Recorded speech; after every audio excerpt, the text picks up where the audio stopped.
আমাকে কদিন থেকে দমে মানুষে কমেন্ট করছে যে আমি নাকি পুরুলিয়ার বিটি ছেলার লই, আমি পুরুলিয়ার ভাষাটাকে শিখেছি ভিডিও করবার জন্য। তো তাদেরকে কত আর উত্তর দিব যে আমি বটি, তো তার জন্য একটা ভিডিও বানিয়ে দিলাম।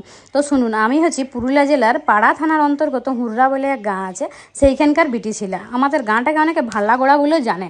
তো আমি আমার বাবার কর্মসূত্রে ছোট থেকে সাঁওতালটিতে মানুষ হয়েছি। তো সেই জন্য আমার বাবার ভাষাটাও ভালো ছিল, যেহেতু আমার বাবা ব্যবসা করতো। আর সেইখানকার অনেক মানুষ বাইরে বাইরে থাকতো, সাঁওতালের তাপবিদ্যুৎ কেন্দ্র অনেকেই জানেন। তো ওইখানকার বাইরের ব্রিটিশরা বন্ধুগুলোর সঙ্গে মিশে আমার ভাষাটাটুকু ভালো হয়ে গিয়েছে।